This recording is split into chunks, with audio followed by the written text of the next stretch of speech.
Good morning students. हाँ, ये है आपका क्लास चैप्टर 1 लेसन 2 का video, that is software and page number 7 पे है। हम पिछले लेसन में क्या क्या कवर किए थे ना, कैरेक्टरिस्टिक्स ऑफ कंप्यूटर, कंप्यूटर का कैरेक्टरिस्टिक्स क्या क्या था, speed, storage, accuracy, diligence and versatility. ठीक है, ये सब को पढ़े थे। उसके बाद कंप्यूटर का हार्डवेयर भी कंप्लीट कर लिए थे। हार्डवेयर के अंदर आपका आता है कीबोर्ड, माउस, प्रिंटर, मॉनिटर, ये सब। और आज हम क्या पढ़ेंगे ना, सॉफ्टवेयर के बारे में पढ़ेंगे। ठीक है, आपका सॉफ्टवेयर क्या होते हैं ना, setup instructions. It is basically क्या करता है ना, आप इसको ओनली यूज कर देख सकते हो, इसको टच नहीं कर सकते हो। देखो, software is a set of instructions which enable a computer perform given task. ये क्या करेगा ना, आप जो सेटअप इंस्ट्रक्शंस एक लिख के क्या बनाते हो ना, सॉफ्टवेयर बनाते हो, जिसको आप बोलते हो क्या ना, प्रोग्रामिंग सॉफ्टवेयर के थ्रू आप क्या बना सकते हो ना, सॉफ्टवेयर बना सकते हो। इसमें क्या होता है ना, सेट ऑफ प्रोग्राम्स लिखते हो, लिखने के बाद आपका सॉफ्टवेयर बन जाएगा। जैसे क्रोम है क्या होता है, सॉफ्टवेयर होते हैं। तो ये कैसे बनता है ना, प्रोग्रामिंग सॉफ्टवेयर के थ्रू से बना हुआ है। तो software it controls the computer and makes it do useful work. Without the presence of software, a computer is nearly useless. Suppose आपका कंप्यूटर के अंदर सॉफ्टवेयर नहीं रहेगा, ये क्या करेगा, आपका फंक्शन नहीं करेगा, यूजलेस हो जाएगा, जिसको डैमेज बोल सकते हो। और सॉफ्टवेयर को ब्रॉडली 2 ग्रुप में डिवाइड किया गया।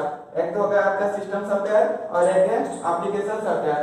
सिस्टम सॉफ्टवेयर क्या होते हैं ना, ऑपरेटिंग सिस्टम सॉफ्टवेयर है, यूटिलिटी एंड प्रोग्राम सॉफ्टवेयर है, एंड लैंग्वेज इंटरप्रेटर। जो आप सारे जो डाटा देते हो वो क्या ए बी सी ये सब प्रेस करते हो, लेकिन एक्चुअल में कंप्यूटर ये लैंग्वेज समझ सकता है नहीं, इसीलिए क्या लैंग्वेज ट्रांसलेटर का जरूरत पड़ता है, जो क्या करेगा ना, आपका बाइनरी लैंग्वेज में कन्वर्ट कर देगा।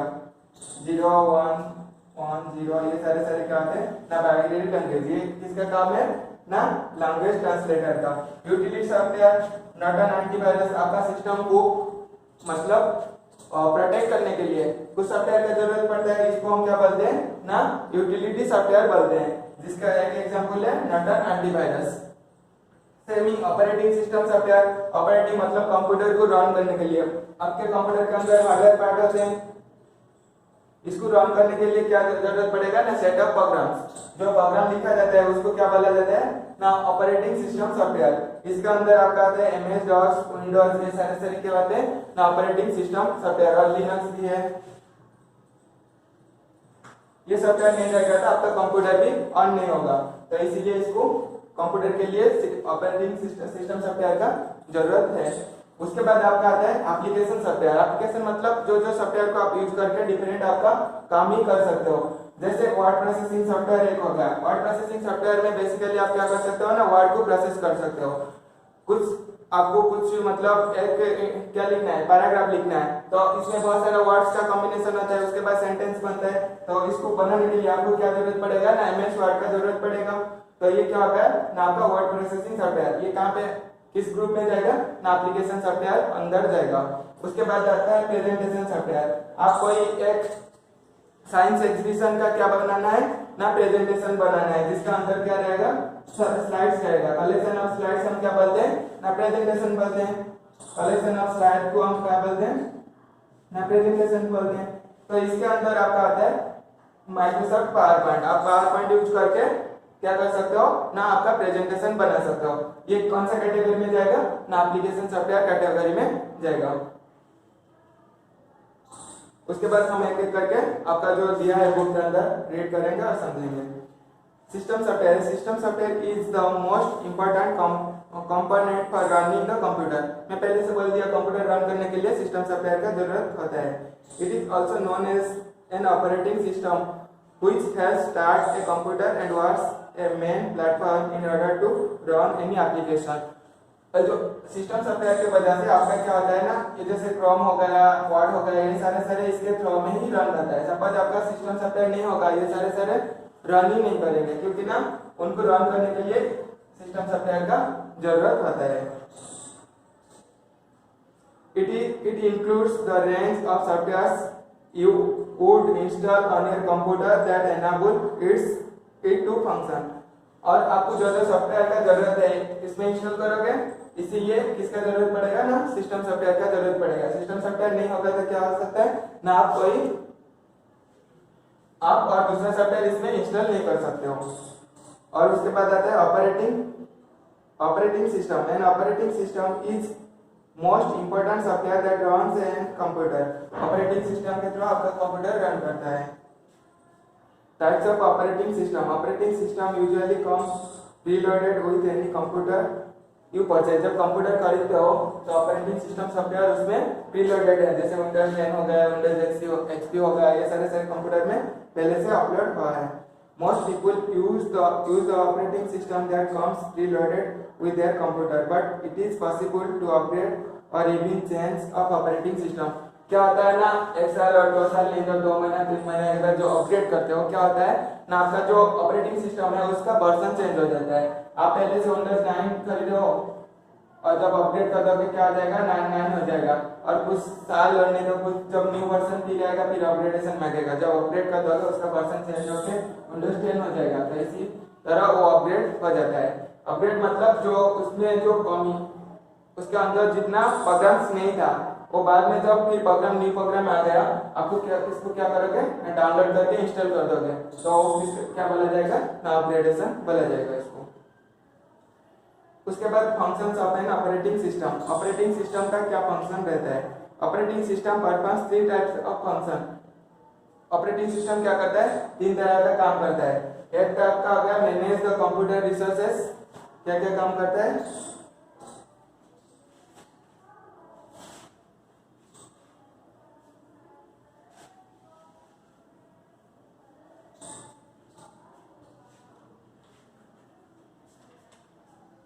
Functions of operating system. ठीक है, फंक्शंस ऑफ ऑपरेटिंग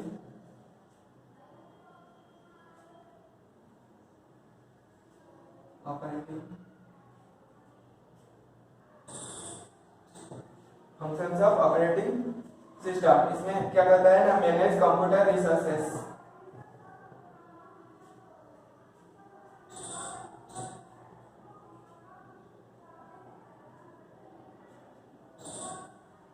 दो में क्या करते हैं ना, provide user interface.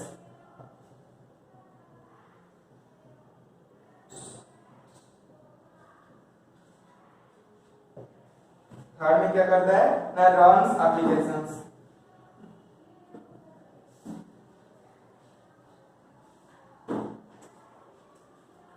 Manage computer resources मतलब coordinate memory, processing, storage and printers. ये क्या करता है ना, प्रिंटर और सारे जिसका आपका जो कीबोर्ड ये आपस में कनेक्टेड करता है। ये किसका आता है, मैनेज द कंप्यूटर रिसोर्सेज। जितने सारे रिसोर्सेज और एक्सेसरीज होते हैं उसको ये क्या करता है ना, मैनेज करता है। कौन मैनेज करता है ना, ऑपरेटिंग सिस्टम सॉफ्टवेयर। और क्या करता है, प्रोवाइड सिक्योरिटी। ये मैनेज रिसोर्सेज क्या करता है ना, सिक्योरिटी भी प्रोवाइड करता है, जो पासवर्ड देते हो। और प्रोवाइड्स यूजर इंटरफेस। ये क्या करता है, character based interface, graphical user interface, GUI। और थर्ड में आपका होता है रन्स एप्लीकेशन। ये क्या करता है ना, मल्टीटास्किंग वर्क करता है।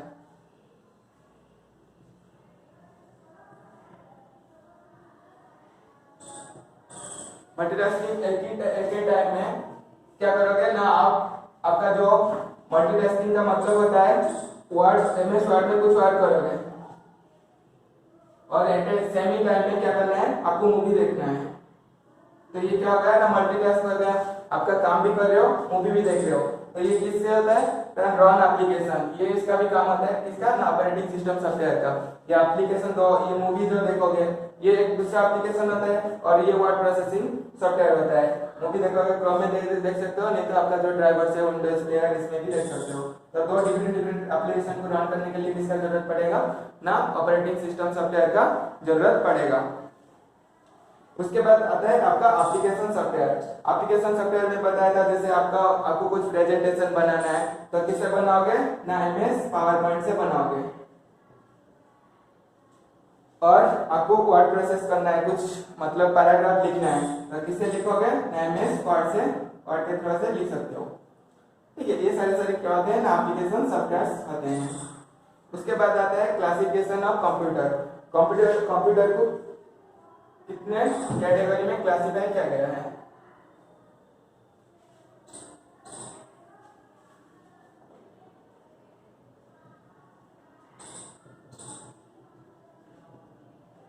क्लासिफिकेशन ऑफ कंप्यूटर,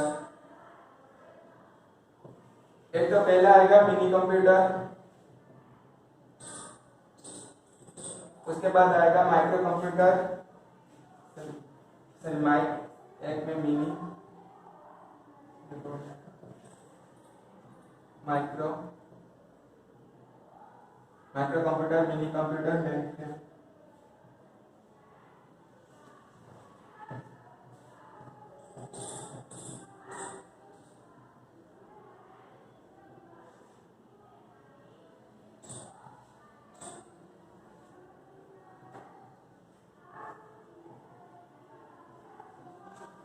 माइक्रो मतलब जिसको आप समझ सकते हो बहुत छोटा सा, छोटा मतलब एक इस टाइप का, उसको हम क्या बोलते हैं माइक्रो। जब कुछ माइक्रो मिल जाता है उसके बाद क्या बनता है, मिनी। ठीक है, तो एक्चुअल मतलब वर्ड का मीनिंग ऐसे होता है, लेकिन कंप्यूटर के हिसाब से ये डिफरेंट होगा। A microcomputer is defined as a computer working on a single microprocessor. ये इसमें जो है ये माइक्रो कंप्यूटर में क्या है ना, सिंगल प्रोसेसर है। आपका प्रोसेसर जैसे आप जो मोबाइल खरीदते हो उसमें क्या देखते हो, कितना गीगाहर्ट्ज का, मेरा 1.3 गीगाहर्ट्ज का प्रोसेसर है ना, 1.3 का गीगाहर्ट्ज का प्रोसेसर है। तो प्रोसेसर के हिसाब से हम सारे खरीदते हैं। तो ये क्या आता है ना, जो माइक्रो कंप्यूटर था उसमें सिंगल प्रोसेसर था। सिंगल मतलब अभी तो बहुत सारे प्रोसेसर ऐड कर देते हैं, एक ही काम करेगा, जितना भी काम करेगा ये कंप्यूटर एक ही प्रोसेसर के थ्रू होगा, ताकि क्या हो जाएगा ना, टाइम डिले होगा, बहुत टाइम कंज्यूम करेगा। A microprocessor is computer processor in which all the components are part of single integrated circuit or chip. Microcomputer are used by a single person at a time. इसमें single processor है, इसीलिए क्या होगा ना, eight a time क्या एक ही user use कर सकता है, क्योंकि ना प्रोसेसिंग करने के लिए एक ही यूनिट है। तो एक ही यूनिट में क्या ना, एक ही यूजर यूज कर सकता है। सपोज उसको ज्यादा लोड दे दोगे, क्या हो जाएगा, हैंग हो जाएगा, काम ही नहीं करेगा। तो इसीलिए इसमें क्या है, at a time one person ही काम कर सकता है। डेस्कटॉप कंप्यूटर और personal computer used in office, schools, homes etcetera are microcomputers. जो सारे आप डेस्कटॉप यूज कर रहे हो, इसका क्या होता है ना, एग्जाम्पल है किसका ना, माइक्रो कंप्यूटर का। उसके बाद आपका आता है मिनी कंप्यूटर। मिनी कंप्यूटर है more processing power as compare to microcomputer. यहाँ पे सिंगल कंप्रेसर था, इसका क्या है ना, ये मोर प्रोसेसिंग पावर मतलब सिंगल से डबल हो सकता है, नहीं तो ट्रिपल हो सकता है, कुछ भी हो सकता है, लेकिन इसमें इसका प्रोसेसर से ज्यादा है as compare to microcomputer. These are generally used as servers and are multi-user system। ये कहाँ पे यूज हो रहा है ना, आपका जो सर्वर है, जैसे आप इंटरनेट एक्सेस करते हो, कहाँ से एक्सेस करते हो, एक सर्वर रूम से एक्सेस करते हो, तो वहां पे क्या है ना, आपका मिनी कंप्यूटर यूज हो रहा है।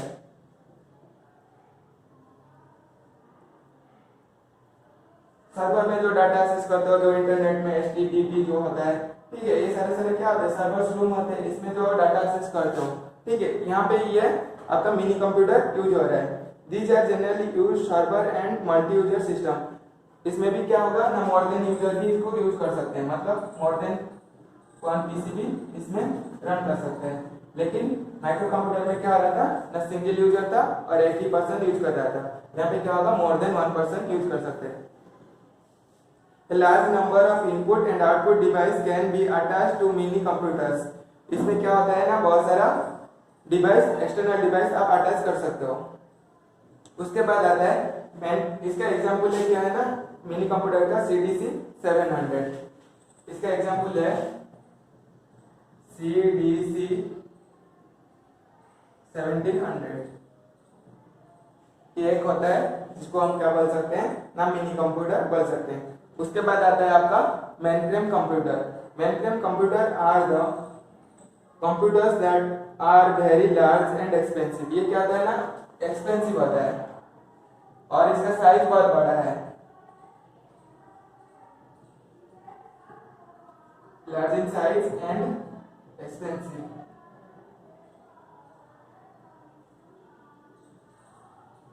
ज्यादा महंगा है, इसको खरीदने के लिए बहुत मनी चाहिए.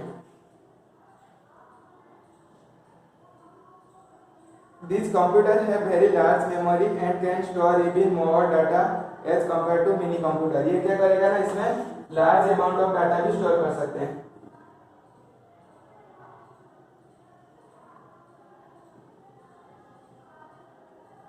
डाटा मतलब बहुत सारा वीडियो हो गया, आपका ऑडियो हो गया, इमेजेस हो गया. इसमें क्या है, लार्ज अमाउंट ऑफ डाटा हम स्टोर कर सकते हैं. मोर than 100 users can be connected through mainframe computer. इसमें क्या होगा ना, 100 से ज्यादा भी यूजर्स कनेक्टेड हो सकते हैं.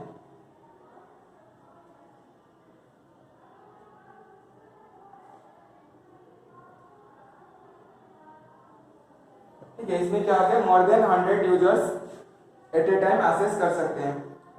इसका एग्जांपल है the IBM system of Z9. IBM का जो Z9 होता है, IBM Z9, वो क्या है ना, एक मेनफ्रेम कंप्यूटर का एग्जांपल है. उसके बाद आया है supercomputer. Supercomputer are the most powerful in term of processing speed and memory. ये क्या होता है ना, बहुत स्पीड होता है, इसका स्पीड बहुत एंड प्रोसेसिंग पावर भी बहुत ज्यादा है. मतलब ये हैंग नहीं करेगा. आप जितने भी यूजर इसमें कनेक्टेड हो जाओ, ये क्या करेगा, कभी भी हैंग नहीं होगा. They can execute billion of instructions per second. ये क्या करेगा ना, billions of instructions per second में क्या कर सकते हैं, ट्रांसफर कर सकते हैं. They are very expensive. ये सबसे ज्यादा महंगा होता है. These are used for scientific research, fire forecasting, underground studies, etc. ये सारे कहाँ पे यूज हो रहे हैं. आपका जो हमारा जो इंडिया का क्या है, इसरो है, इसरो नहीं तो DRDO है, ठीक है, यहाँ पे ये सारे यूज हो रहे हैं. ये सारे हमारा जो रिसर्च सेंटर है, ISRO Indian space research organisation and defence research development organisation DRDO. ठीक है, ये दोनों जगह हमारा क्या यूज होता है ना, सुपर कंप्यूटर्स यूज होते हैं. क्योंकि ना वहाँ पे डाटा स्पीड चाहिए और हैंग होना नहीं चाहिए. आप रिसर्च कर रहे हो, कोई एक सैटेलाइट भेजो, उसका डिस्कनेक्ट हो जाएगा ये हैंग के वजह से, तो क्या हो जाएगा, आपका मेहनत सारे पानी में मिल जाएगा. तो इसीलिए यहाँ पे जो सारे यूज हो रहा है क्या है ना, आपका सुपर कंप्यूटर्स है. ये कभी हैंग नहीं होगा और इसका speed as compare to mainframe बहुत ज्यादा है. और इसका कॉस्ट क्या होता है ना, महंगा होता है. इसमें पर सेकेंड में बिलियंस यूजर कनेक्टेड हो सकते हैं. मतलब billions user eight a time इससे डाटा एक्सेस कर सकते हैं. ये आपका टोटल सारे कंप्लीट हो गया lessons. Thank you for watching.